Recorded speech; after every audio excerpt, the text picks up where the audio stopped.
Alors, bonjour André Fauteux de la Maison du 21e siècle, le 26 septembre 2023. Aujourd'hui, on va parler de véhicules électriques avec Sébastien Marcotte, propriétaire de JN Auto. Bonjour Sébastien. Bonjour, Monsieur Fauteux. Bonjour. Alors, aujourd'hui, je vais faire un partage d'écran parce que pour parler de véhicules électriques, c'est important pour moi de mettre les choses en contexte. Donc, vous êtes un des plus anciens concessionnaires de véhicules électriques au Québec. On va revenir sur l'historique de votre entreprise dans une seconde. Mais moi, ce qui me dérange, c'est qu'il y a beaucoup d'écolos qui pensent que les autos électriques ne sont pas écologiques. En fait, c'est sûr que le minage des minéraux comme le lithium, c'est pas écologique, mais on va récupérer très rapidement l'impact du cycle de vie. Ça a été étudié à Polytechnique par un organisme qui s'appelle le Centre international de référence sur le cycle de vie des produits, procédés et services. Et donc, j'invite tout le monde à aller voir leur étude de 2016. Et la conclusion, c'est que dans 150 000, on a éliminé presque tous les impacts.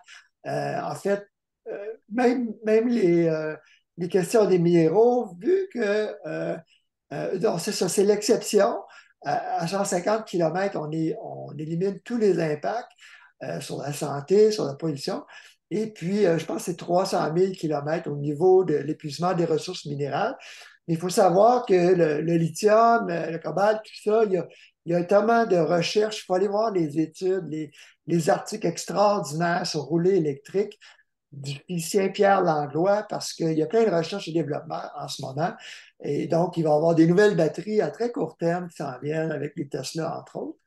Et puis, dans mon livre à moi, pour savoir quels sont les véhicules les plus efficaces et les plus fiables, c'est d'aller voir le site de Consumer Reports. Si vous n'êtes pas abonné à Consumer Reports, il y a moyen d'aller chercher les véhicules les plus fiables à Kia EV6, qui est 5 sur 5. Les autres sont 3 sur 5 de fiabilité ou 2 sur 5.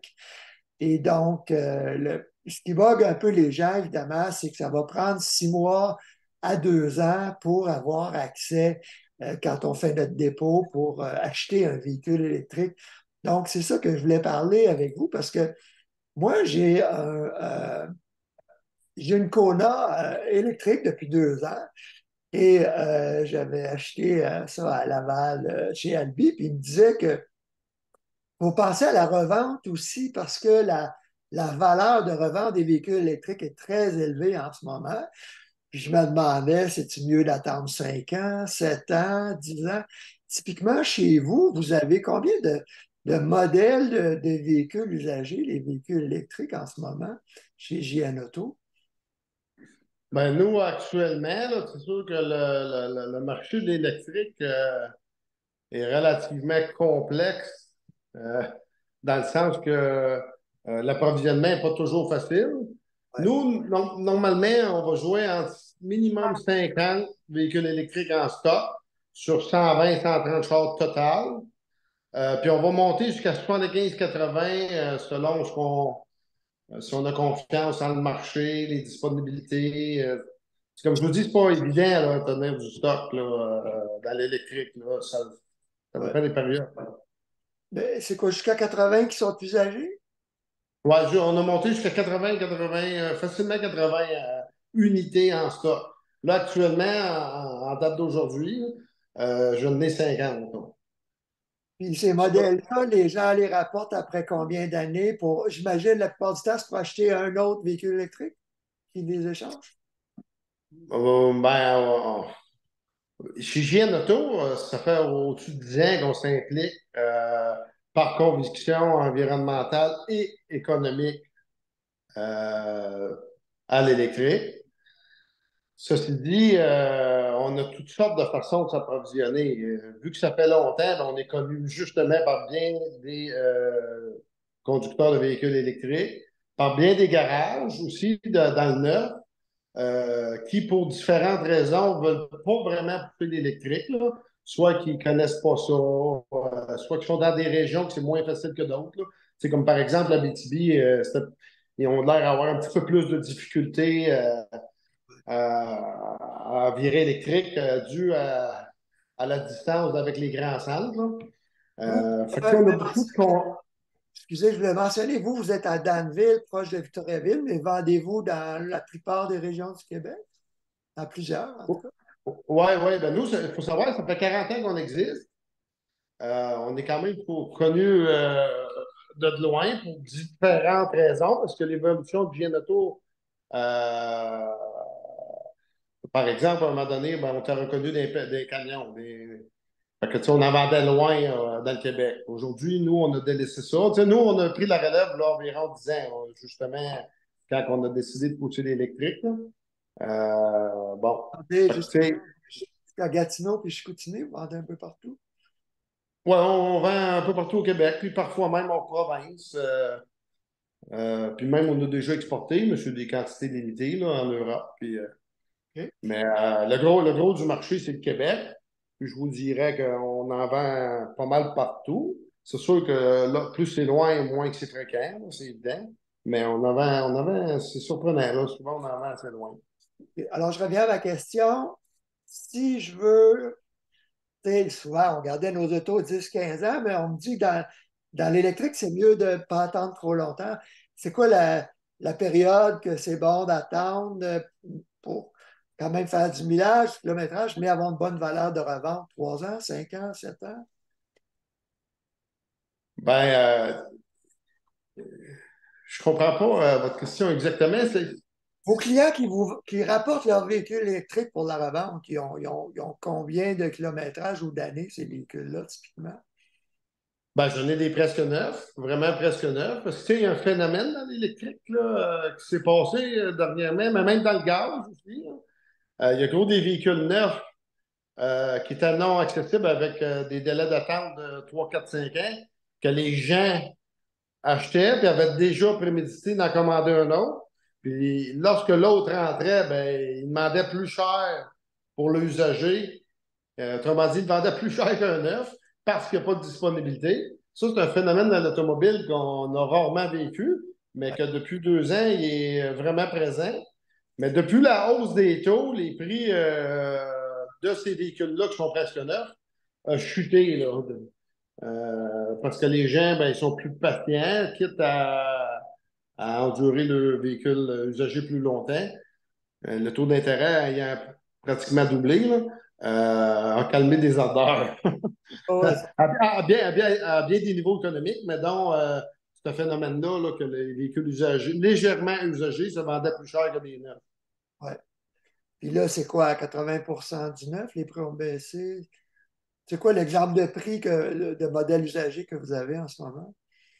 Ben, vous savez, dans l'électrique, la valeur forte dans ma tête à moi, c'est Tesla.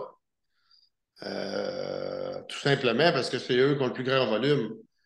Puis ça a un impact sur l'offre et la demande. Hein. Pratiquement tout le monde sait que ce qui régit les prix, c'est souvent l'offre et la demande. C'est ce qui explique pourquoi qu'un véhicule usagé, à un moment donné, se vendait Au-delà à de 10 000. plus qu'un neuf, que ce soit au gaz ou électrique, c'est parce qu'il n'y avait pas de disponibilité. Puis là, les gens. Parce que, tu sais, si on parle de 4 ans d'attente, souvent, là, même si on va dans un acheteur qui est plus vieux comme moi, à un moment donné, la question va jusqu'à tout simplement se dire je vais être encore vivant, mais que je l'ai, 4 ans. Tu sais, ça a comme pas de bon sens. Là. À un moment donné, l'acheteur qui a un peu les moyens, ou en tout cas, peu importe s'il l'emprunte, mais il se dit, gars, là, moi, j'en veux un. Puis il est prêt à payer le prix. Tu sais, C'est quoi les euh, modèles qu'on attend le plus longtemps, justement? C'est-tu les Tesla? non, les Tesla, c'est ceux qui produisent le plus sérieusement des véhicules électriques, Donc, il y a moins sans de volume. raison plus ou moins que je trouve bidon, là, tu sais. Comme des grosses compagnies qui offrent on va parler des fabricants conventionnels. Moi, j'appelle ça qu'ils appellent en partie du rêve, là. Ils vendent des tickets pour 2, 3, 4 ans. Ils ont des capacités de production, par exemple, comme Vaux, de 10 millions d'unités. Puis en 2022, je pense qu'ils n'ont même pas sorti 100 000 ID4 qui étaient presque tous vendus d'avance avec des délais de 2, 3 ans.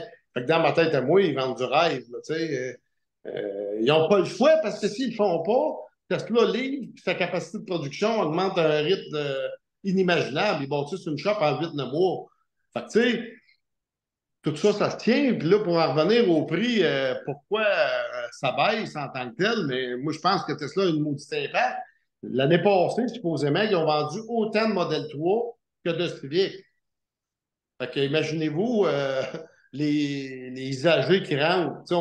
Le véhicule le plus nombreux à vendre sur le marché, c'est des Tesla Model 3. Fait que, c'est sûr que le prix baisse dans ce temps-là parce que l'offre, elle augmente. T'sais. Ben là, ça va tout dépendant de la demande. Là. La demande est un petit peu plus calme parce que les taux ont monté.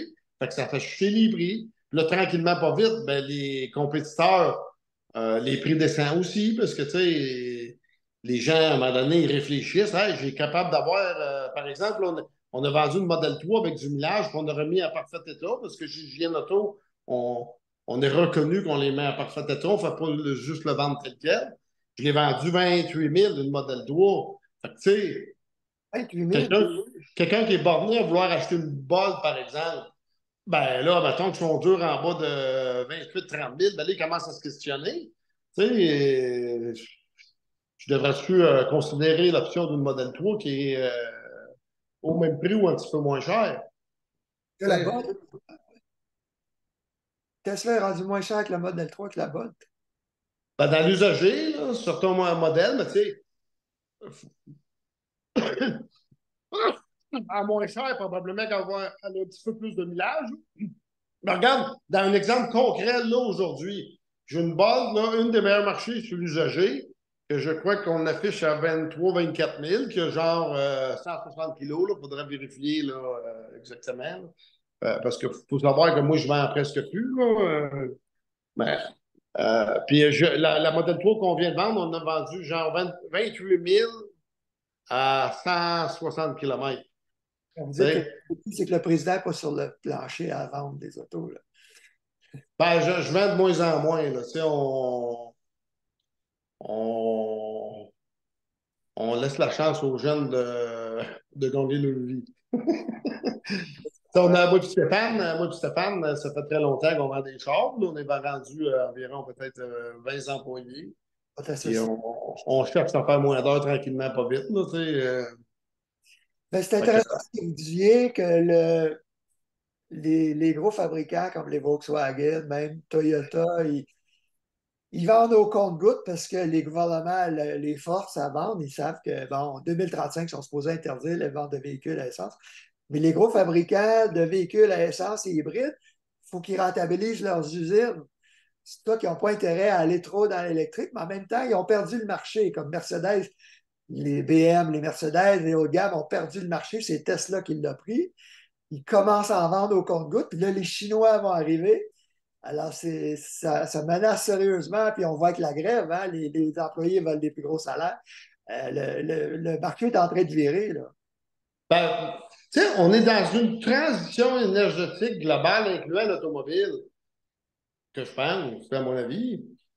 Puis c'est très compliqué dans l'automobile. Là, tu sais, supposément, ça ne me surprendra pas, plusieurs fabricants conventionnels vendent à peu de profit ou à perte, ou ils ont mal prévu l'approvisionnement des batteries. Vous savez, faire une batterie, c'est beaucoup plus complexe que faire une tank à gaz. Là. Hein?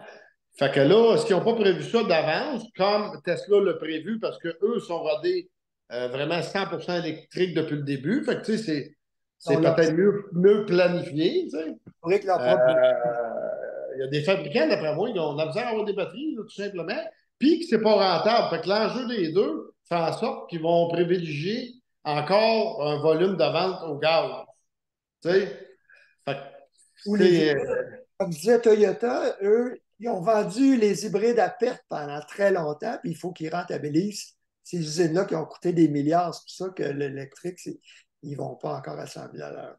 Ouais. Ben, Toyota, je considère qu'ils ont un certain retard, moi, à mon idée. Là. Tu sais, sortir des hybrides branchables en 2023, puis moi-même, tu sais, JN Auto, une petite compagnie du Québec, je le réalise avec des particuliers, il va dire, il y a des particuliers, ben, tu sais, je veux dire, des clients qui vont arriver ici, puis ils vont dire, ben là, moi, je ne veux pas mettre tel budget, je veux mettre 10-15 000 maximum, nanana. OK, parfait, mais là, il faut falloir considérer l'hybride branchable. Ah, moi, c'est 100% électrique, ou ben donc, j'attends. Tu sais, je ne veux pas deux motorisations, je ne veux pas deux systèmes. Tu sais, Puis le client, il ne roule même pas électrique, puis il te dit ça, tu sais, je veux dire. Fait que oui, peut-être qu'une clientèle qui est fidèle, un exemple à Toyota, qui va acheter encore des Prius Prime, mais moi, je considère que fort probablement que s'il y aurait eu plusieurs 100% électriques avec une bonne réputation, probablement que ces clients-là auraient resté fidèles à la marque et auraient été direct à 100% électrique. Ouais. Puis on le voit sur le marché, le nombre de Toyota récentes hybrides qui sont à vendre. C'est à se poser la question. D'habitude, un client Toyota garde ses véhicules 15 ans. Tu Ouais. sais, fiabilité Toyota, etc.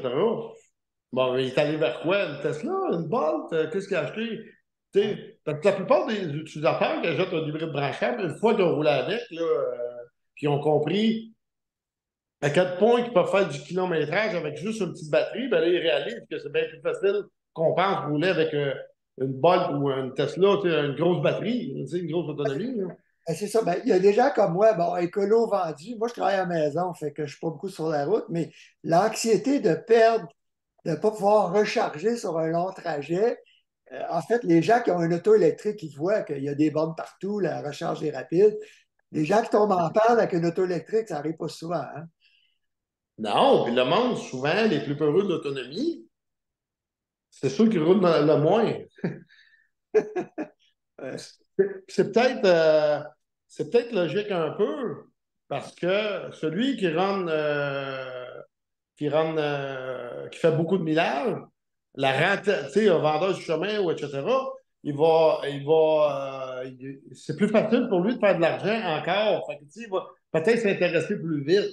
Mais moi, je parle à des gens, souvent, moi, ça fait 10 ans que je roule électrique, puis j'ai fait des trajets vraiment quand même spécifiques. On pourrait dire avec beaucoup de millage, puis c'est pas tant dur. Si tu pars le matin plein avec un char 400 km d'autonomie, puis tu vas chercher un 80% de charge, tu es rendu pas loin de 700 km dans la journée.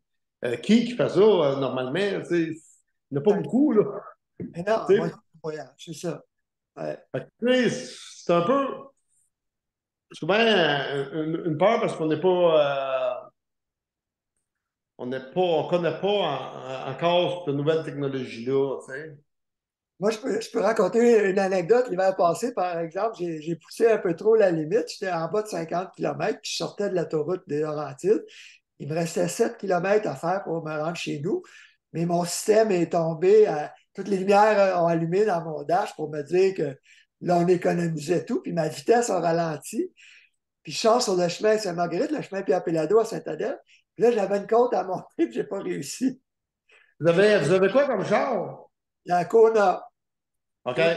électrique, mais en bas de 50 km, là, je suis tombé en mode économie, puis j'ai été obligé de me faire tower par le CH que chez nous.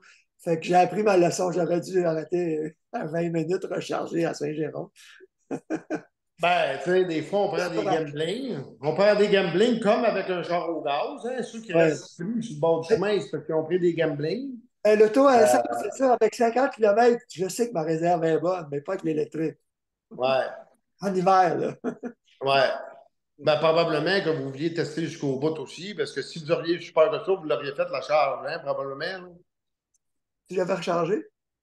Tu sais, si, probablement, j'ai l'impression que vous avez voulu tester jusqu'au bout Oui. de votre véhicule pour l'apprendre, parce que si vous auriez eu si peur que ça, vous l'auriez fait la charge 20 minutes plus tôt. Ah Hein. ouais, c'est sûr, c'est sûr. Parce Ah, en tant qu'électromobiliste, ça va d'une personne à une autre, c'est différent. Mais on le voit souvent qu'il y a des gens un petit peu plus game qui vont faire des tests pour apprendre leur véhicule à 100%, comme on apprend n'importe quoi d'autre. Là, ouais. tu sais. Moi, je l'ai fait, moi, tous des tests, comme je vous ai dit. Là, puis une fois, là, quand il n'y avait pas de borne, moi, ma meilleure anecdote, c'est que j'étais parti avec une livre dans le temps, avec ma femme, l'hiver. Un livre, vous savez, les premiers livres, là, vous savez ce que c'est, là, une 2013-14. On 180. avait monté, puis là, il fallait faire des bandes 240, il n'y avait pas de 400 volts. Mais tu sais, on s'était ajusté notre trajet, puis on voyait ça comme un trip. C'était quoi On a- l'autonomie en hiver? C'était en bas de 200 km? Ah, ouais, oui, ben oui, parce que, tu sais, elle était vendue flambant neuve à genre 150 km, puis c'était assez, c'était un petit peu, tu sais, moi, je dirais que ça pouvait faire facilement 130 l'été, mettons. puis 60-70 l'hiver, tout dépendant comment tu faisais du chauffage. Puis en 100%. revenant du trajet, tu cas, j'avais calculé serré. Quand je suis arrivé à 2 kilomètres de chez nous, après, ça commence à descendre. La Je suis puissance. arrivé en haut, j'avais plus d'énergie sans tortue, j'ai viré le coin. Son pouvoir, je l'ai mis sur le neutre, puis je suis descendu sur le neutre chez nous. Ouais, c'est ça. Là, ma femme m'avait dit, tout est maudit test, t'aurais dû te recharger. Mais, Brie, j'avais tout calculé. Ouais. Moi, c'est ça. De mon towing, il me restait quelques kilomètres pour descendre la côte aussi, mais c'est Ouais. la première côte. Pour monter, ça ne marche pas. Mais tu sais, aujourd'hui, entre moi et vous, avec le réseau de bornes 400 volts, quelqu'un qui tire de même, c'est parce qu'il fait un petit peu des tests, à mon avis, comme qu'il n'aurait peut-être fait avec un char au gaz aussi. Mais tu sais, la personne qui a peur à moitié d'un plein d'essence avec son char au gaz, ben elle aurait fait la charge à 20 minutes plus tôt, là, parce que, tu sais, c'est quelqu'un qui était inquiète de manquer d'énergie, tu sais. Oui, à 400 volts, j'aurais pu recharger 15-20 minutes. Ça aurait été Ben, correct. à peine, 5 minutes. Tu Hey, sais, de ce que je vois, là, quelques minutes, ça aurait été suffisant, là. monter ma petite côte. Ouais. Ouais. Est-ce que, dites-moi, parce que les gouvernements ont une volonté, ils disent qu'ils vont légiférer comme interdire en 2035 là, les ventes de véhicules à essence, puis il y en avait 2 millions de véhicules électriques en 2030 au Québec. Ça, c'est juste du potage de mots politique. Pensez-vous que les fabricants vont en fabriquer assez au Canada pour se rendre là? Parce que là, il y en a combien, là? 200 000 au Québec, je ne sais pas. 200 000, ouais. 800 000 en 6 ans, c'est pas réaliste.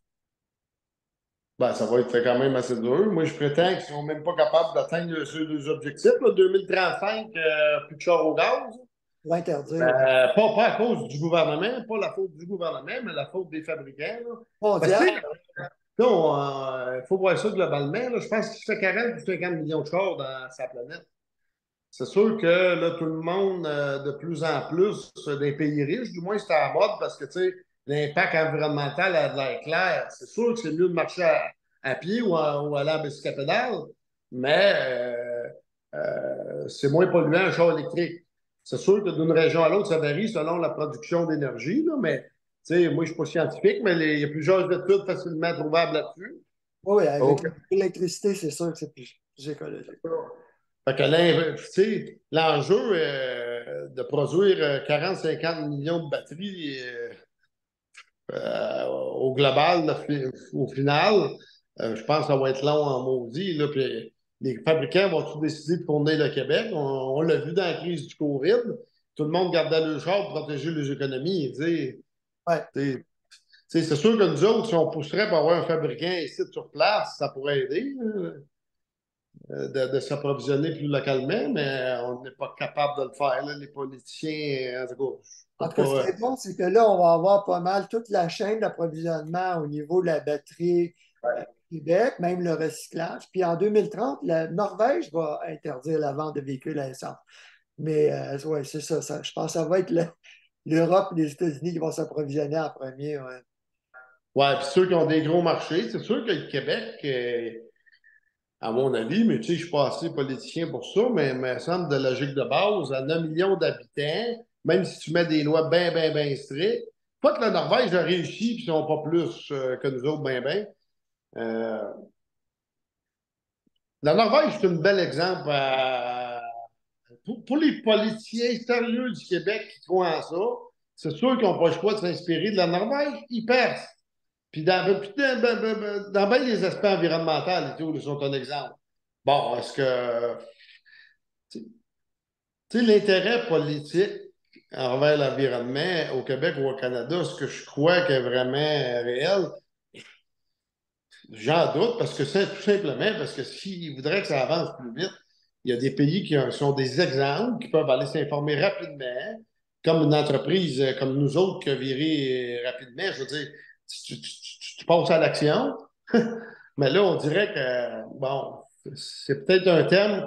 Tu sais, l'environnement, il n'y a pas longtemps, hein, même moi, les gars, j'ai 50 ans, quand j'étais jeune, tout le monde garachait le canne dehors ou le papier ou le sac de McDo, puis ça ne change rien, personne ne chialait comme ça. Puis là, aujourd'hui, il y a une conscience qui atteint pratiquement tout le monde, je pense, une bonne partie de la population.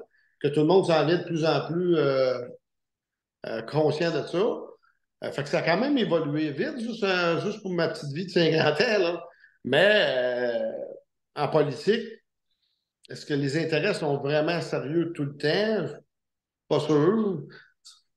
Mais c'est une transition complexe, tout. C'est facile de chialer des fois, là, mais Ça aiderait, comme vous dites, d'avoir des fabricants de véhicules électriques, mais on a de moins en moins l'intérêt pour le pétrole, là. On a banni le mazout, on convertit les emplois du mazout vers l'électricité ou le gaz, qui est un moindre mal, mais tant qu'à moi, on ne devrait pas s'en servir, là. Mais je pense, vu ben, qu'on moi, au Québec, je suis comme vous. Là, au Québec, je pense que le choix est facile. Puis ça prend pas. vit avec la bourse du carbone, Il y a- si il y je a- Ouais, puis il y a des indices bien plus grands que ça. Là. Supposément que les plus gros parcs solaires en construction au monde sont en Arabie Saoudite. Ben, ça veut dire crime. Je veux dire, nous autres, on investit dans les sables bitumineux, l'Arabie Saoudite dans parcs solaires. Les gros investisseurs, supposément comme Rockefeller, là, puis des gars qui jouaient dans des ressources non renouvelables, sont en train de tout transférer le budget dans les ressources propres et renouvelables.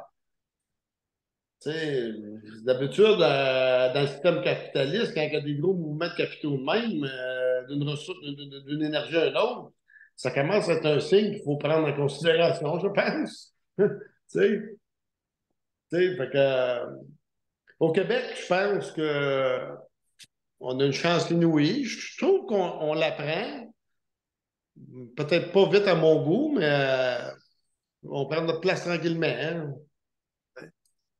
J'aimerais ça qu'on visite un peu votre site web pendant qu'on est là. On voit que vous avez achat, vente, réparation, là. Qu'est-ce que vous faites quand vous réparez quand vous dites remettre à neuf un véhicule électrique? Il y a les freins, quoi d'autre? Il n'y a pas grand entretien à faire là-dessus. Ben, nous, là, on a 4 techniciens dédiés dans l'électromobilité. OK, c'est rare, ça. Oui, ça, c'est rare. Puis, c'est un problème complexe, là, la mécanique au Québec. Là. Il y a de moins en moins de relève, même au gaz. Puis les plus vieux mécaniciens, mais ils ne veulent pas faire la transition, évidemment, parce qu'ils s'en vont à la retraite. Fait que l'enjeu de la mécanique est vraiment autant au gaz qu'électrique, pas facile.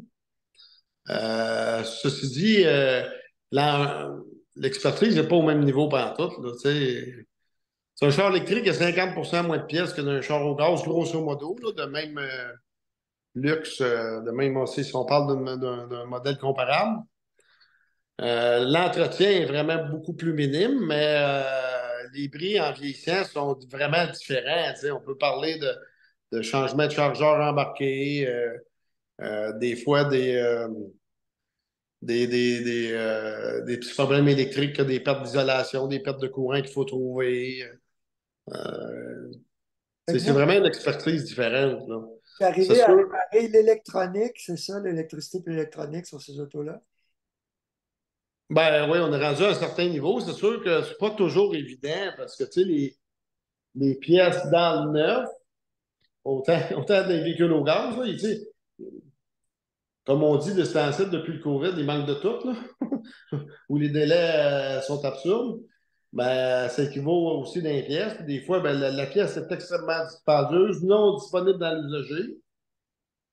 Fait que c'est pas toujours évident, mais jusqu'à date, là, on a réussi on a tout le temps réussi, sauf une fois là, qu'on a un problème sur une Tesla là, à 400 000 km, là, que la batterie a dégradé d'environ peut-être 12-13.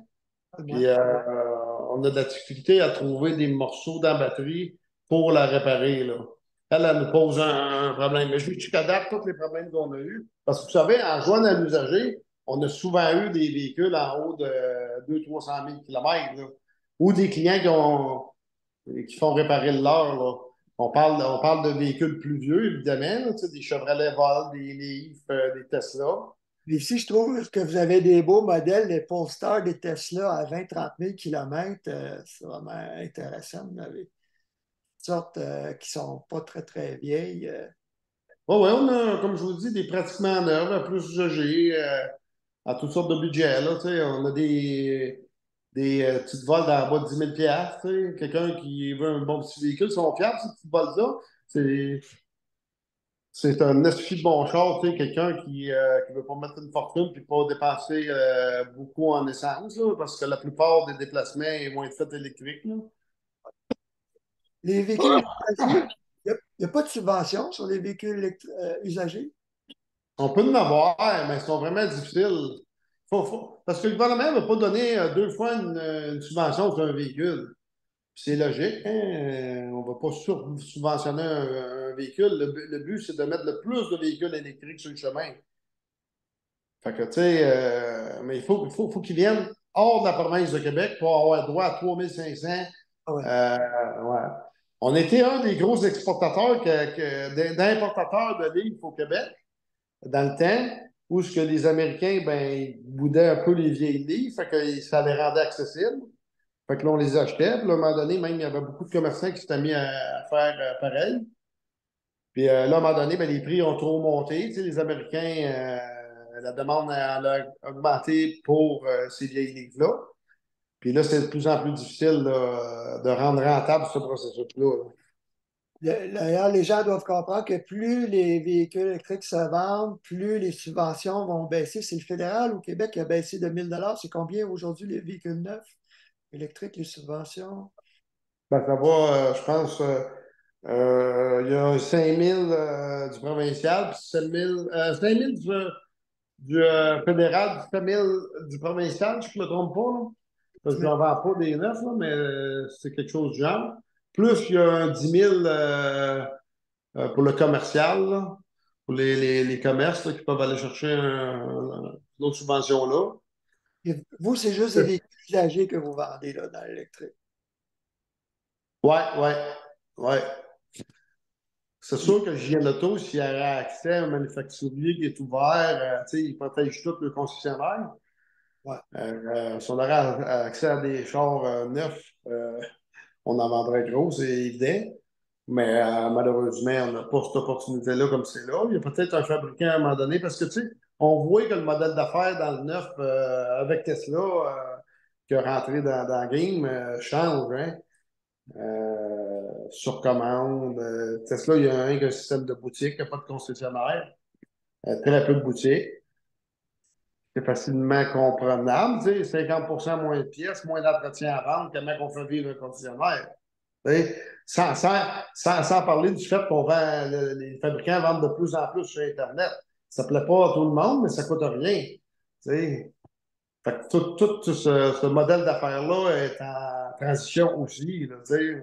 On voit plein de signes de tests que les fabricants conventionnels elles font, hein. Quel test? Ben, ils vendent sur commande, ils ont de moins en moins de stock d'un coup. Tu sais, c'est pratiquement écrit dans le ciel, là. Je ne veux pas paraître un oiseau de malheur, mais si le fabricant il fait moins de stock en stock, moins de véhicules neufs en stock, il va plus just in time comme Tesla ou les nouveaux fabricants, qui vendent 50% moins de pièces, plus d'entretien. Fabrique sur commande. J'espère qu'ils se questionnent sur le fait d'avoir des concessionnaires dans tous les villages du Québec, là. Probablement qu'ils se questionnent. Oui, parce que c'est les réparations, le service après-vente qui fait vivre les concessionnaires plus les ventes d'auto, c'est ça? Ben, supposément que grosso modo, ils font environ 50% en arrière. Tu sais, fait que, tu sais, si on coupe de moitié ou de 40% ce profit-là, puis que là, on a de moins en moins de besoin de vendeurs sur place pour monter le produit parce qu'on le vend sur Internet, puis qu'on commande, ben, c'est quoi la nécessité de concessionnaire? Tu sais, moi, me semble que je me.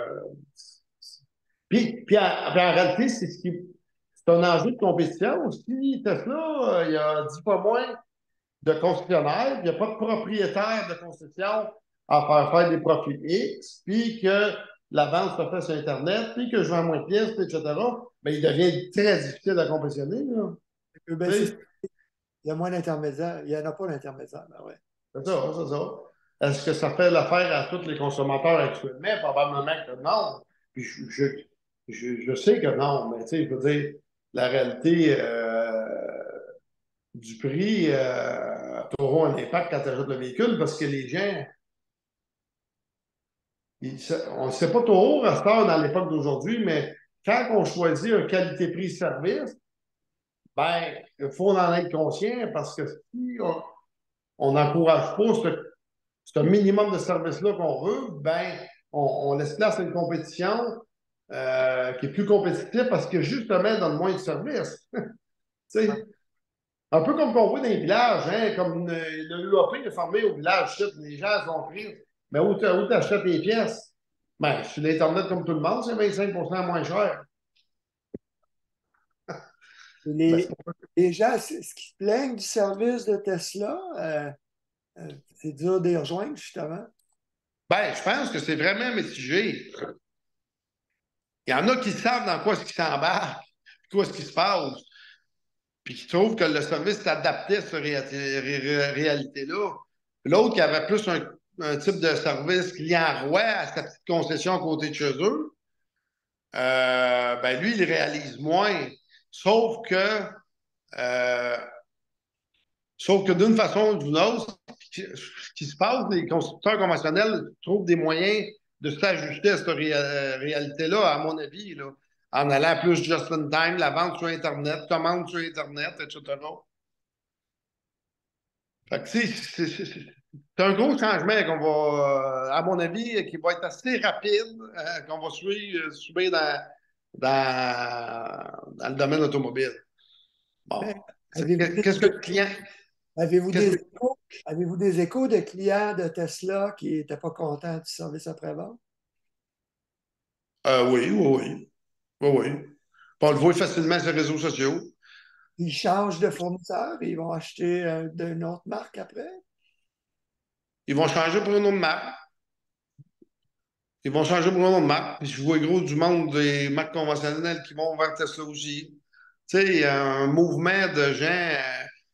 C'est dur pareil ce qui se passe, hein?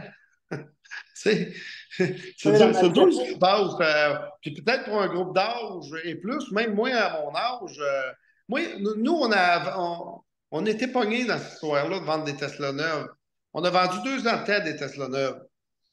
Puis les gens venaient ici parce qu'ils justement, ils voulaient peut-être une alternative différente, tu sais, que ce que Tesla offrait. Puis, par contre, nous, on payait le prix de détail. Tesla n'a jamais donné une scène noire de rabais à qui que ce soit. C'est le prix sur Internet, point. Tout le monde le sait. Puis, tu sais, on en vendait jusqu'à 70-80 par mois des neuves. Ah, ouais. Mais il y a des gens qui venaient pour se former chez Gianotto, rencontraient notre vendeur, 4-5 heures de temps, par 2 fois, tu sais, pour apprendre le char, ben. Puis à la fin, ils ne voulaient pas vraiment payer le 2000$ de frais.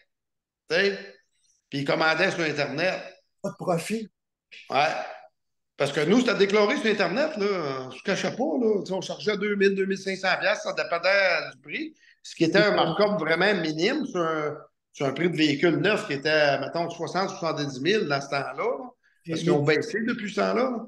C'était vraiment pas disponible, gros. c'est disponible Hein? le jour même. Il y a plein de gens qui voulaient payer 2000 pour l'avoir aujourd'hui. Ben, la disponibilité, mais c'était plus large que ça. Là. Il y avait le processus d'échange, le processus de formation. Il y avait plusieurs. Puis il y en a pourtant qui connaissaient JNauto puis qui ne voulaient vraiment pas nous déranger, qui commandaient sur Internet parce qu'ils savaient que ça coûtait moins cher. Tu sais, c'est pas, c'est pas facile ce qui se passe, pas tout le monde qui le saisit non plus.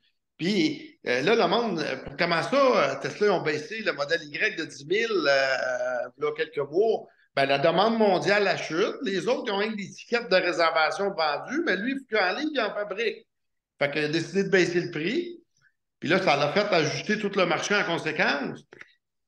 Mais, mais il a la capacité, il est probablement le seul qui a la capacité de baisser dans on va dire, un contexte économique global qui est moyen, tandis que les autres, ils vendent à perte, puis lui, il fait encore de l'argent. Fait que, tu sais, c'est de là qu'on parlait tantôt. Ils vont être très, très difficiles à compétitionner de par le modèle d'affaires qui est ajusté à l'électrique. Ouais, ouais, ouais. Ça va être vraiment intéressant. Il pourrait y avoir un gros qui tombe au cours de la prochaine décennie. Je ne sais pas. Encore une Ben, c'est fort probablement que ça n'a quasiment pas le choix parce que, fois, les Chinois outre vont ce arriver fait-là, aussi. Avec les outre Chinois, ils coupent les prix. les Chinois ils poussent, en plus de ça, dans les grosses villes, sa planète au complet. Dans les sondages, ça le dit, les jeunes ne veulent plus de char. C'est bien comprenable. Un jeune médecin à Montréal va acheter un beau condo de 700 000, 1 million à Montréal, il n'y a même pas de parking. Comme à la Tu trottinette.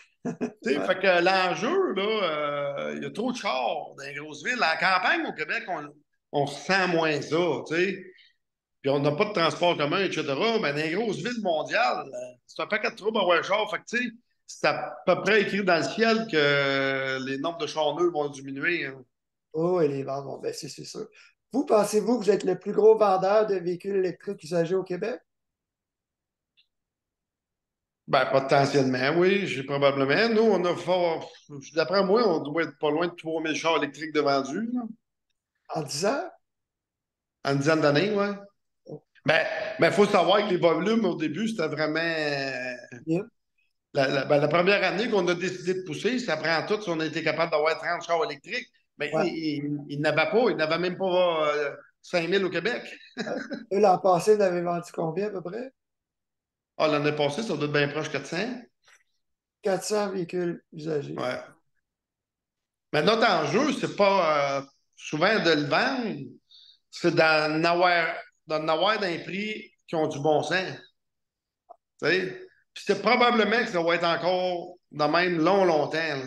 Est-ce que là, vous concurrencez les Kijiji de ce monde, les gens qui vendent direct eux-mêmes? Ben oui, c'est sûr. Ouais. C'est sûr. Puis ça aussi, c'est une nouvelle mode, là. Là, les gens étaient un petit peu arrogants. Tu sais, ils attendaient le char, puis concessionnaires s'abstenaient parce que tu sais, les prix montaient. Le marché était à leurs avantages. Mais là, les prix chutent, sont moins indépendants un peu, là. Le char neuf arrive, puis ils sont redevenus plus humains un peu. Parce que tu sais, les concessionnaires, il n'y a pas de char, ils ferment, là, tu sais. Nous, l'année là, un an, là, c'était pas rose dans l'automobile, là. Tu sais, comment tu fais pour vendre des véhicules si tu n'as pas, puis les prix n'arrêtent pas de monter en flèche. Là, une chance, la situation se rétablit, là. Ben, tu sais, tu te questionnes, qu'est-ce que tu fais, tu sais?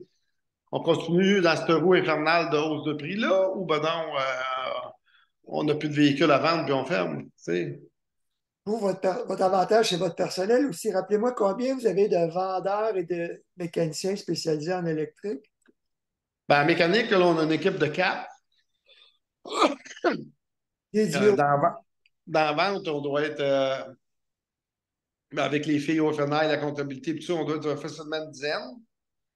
Là, la préparation, les chauffeurs, tout ça, probablement une bonne dizaine aussi, là. On doit être facilement une vingtaine et plus, là. C'est rare parce que même chez les concessionnaires, il y a plein de gens qui ne connaissent rien à l'électrique. Puis mon ami André Bourassa, qui m'a parlé de vous, l'architecte de Victoriaville, il me disait que son concessionnaire qui a l'appelé pour son changement d'huile, puis il y a une auto électrique. Fait que, Ouais, il y a toutes sortes de phénomènes spéciaux quand même. Ou des gens qui partent du concessionnaire, même pas avec une petite formation de base pour expliquer la recharge. Là, la personne a respiré sur le chemin pour un détail anodin.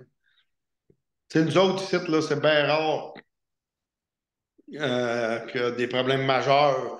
Puis s'il y a lieu, parce que tu sais, on n'est pas des bons dieux, là. Tu sais, des fois, ça arrive, on a des périodes de pointe que les vendeurs sont surloadés. Mais tu sais, le client, il appelle, il y a quelqu'un, il y a un support. Ah oui, j'ai oublié de t'expliquer ça, on va faire ça de même, de même, de même. Puis, tu sais, tous les deux vendeurs chauffent des heures électriques. Fait que, ils sont tous capables de jargoniser facilement aux clients. Puis ça, c'est aussi important que dans le gaz, de dire, gars, tu vas faire telle chose, fais ton changement d'huile, si ta lumière allume, il te reste tant de gaz, tu sais, des explications de base. C'est aussi important dans l'électrique, là, tu sais. Puis même plus, parce que souvent, les gens ont une peur parce que c'est une nouvelle technologie, là, tu sais. exactement. Justement, cette part-là de manquer de jus sur l'autoroute, là, à que- est-ce qu'on entend ça des gens? Ça arrive souvent que la borne soit prise, il faut que tu attendes 1 heure ou la borne est en panne? Ça, c'est la peur du monde, j'imagine, la plus fréquente. Les deux parts. Oui. Oui. Ben non, je pense pas que c'est la plus fréquente, là, mais ça arrive. Ça arrive, oui. Ben, tu sais, avec le nombre de bornes à cette heure, les périodes de pointe sont de moins en moins importantes. Moi, je calcule qu'Hydro-Québec, par l'intermédiaire de circuits électriques, là, je calcule qu'ils font de maudit bon job. Tu sais, ils ne gaspillent pas de l'argent, ils commencent par ils en ont mis un peu partout. Là, d'un coup, ben, ils en rajoutent deux, trois là, trois, quatre là, parce que tu sais, la pointe est plus élevée. Ils s'ajustent, je trouve, quand même assez bien. Puis on ne voit pas souvent de problème de même, mais tu sais, il faut savoir que n'importe quelle énergie, on ne peut pas complètement anéantir des périodes de pointe. C'est absurde de penser ça. On le voit dans le gaz aussi, là. Surtout peut-être plus dans les grosses villes, mais des fois, 10, 12, 15 chars qui attendent parce que tout d'un coup, pour l'action de grâce, tout le monde va mettre du gaz en même temps. Tu sais, bon, Mais ça, c'est quand même rare. Quand une demi-heure, tu ne peux pas faire le plein d'essence. Mais pour l'auto, moi, en tout cas, je n'ai pas fait de sondage, mais ce que je sais, c'est qu'Hydro-Québec regarde les ventes de véhicules électriques tous les mois et rajoute des bornes en conséquence. Puis là, le gouvernement, il y a 2 semaines, je pense, ont annoncé, je ne me rappelle plus combien de bornes rapides. Là, il en rajoute, puis il y en a vraiment partout. Moi, ça me stressait. Moi, je suis le gars qui pousse à la limite. Je vais de Saint-Adèle à Sherbrooke, je sais que je vais recharger au moins 1 heure en hiver, là. Fait que je planifie en conséquence. Mais comme vous disiez, des fois, tu peux recharger 5, 15, 30 minutes, puis tu es correct pour te rendre chez vous à destination. ben, moi, dans mon cas, moi, il y a bien des gars que je connais, c'est même rare qu'on va chercher 80% de la charge. Fait que, Pour se rendre, ouais. tu sais, c'est rare quand même. C'est souvent quelques minutes pour compléter le trajet, tu sais. Ouais. Parce Bon, que c'est moi, je sûr qu'il y a reviens des à Saint-Adèle après le jour même, après mon lunch chez ma tante, là. Fait que ouais. je Ben, recharge moins. ceux qui vont loin souvent, qui veulent pas attendre à la borne longtemps, puis qui ont puis c'est vraiment non négociable, puis qui ont un véhicule d'un constructeur conventionnel, ben, ils ont mal fait le devoir, puis ils sont mal fait conseiller par le vendeur. Mais c'est sûr que les constructeurs conventionnels sont désavantagés, là. Mais tu sais, il y en a un seul unique, c'est Tesla. Tu sais. Maintenant, il faut que tu l'expliques, puis le client fait son choix. Puis on l'a vu là, avec la signature des constructeurs conventionnels au réseau de bornes Tesla.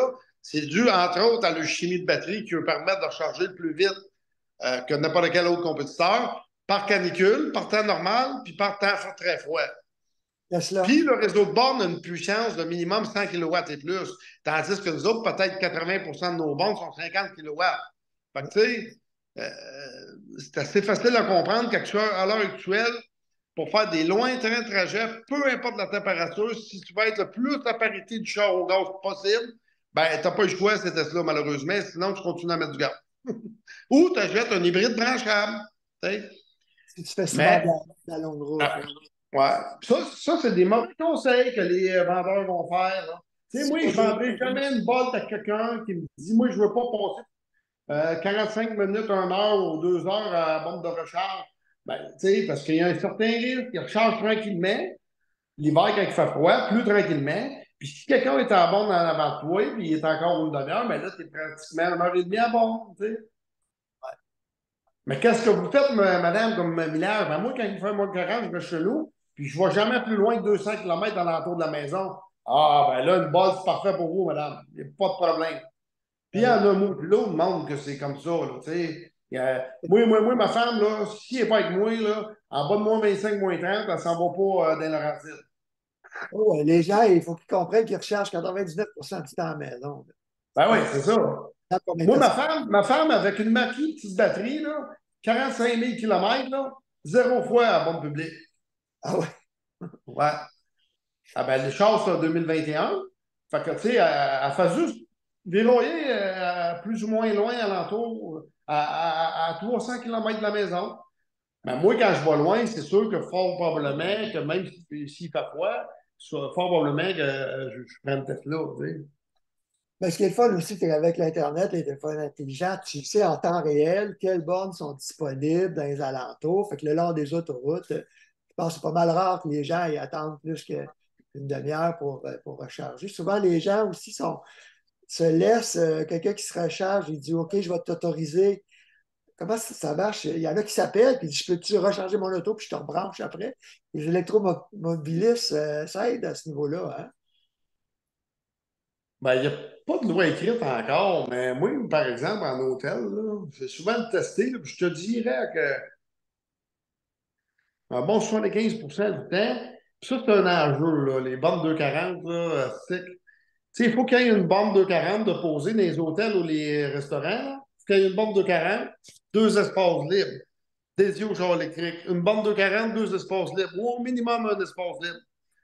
Pourquoi? Parce que tu te places à côté, tu rouvres ta porte.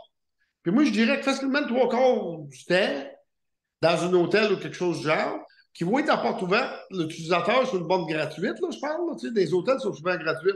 Il va te brancher par courtoisie. J'enseigne, ouais. Le problème, c'est que circuit électrique, je ne sais pas comment on pourrait, il y aurait sûrement une solution à faire avec ça. Là. Ben, 240, ça serait sûrement facilement faisable aussi. C'est de starter la recharge payante. Et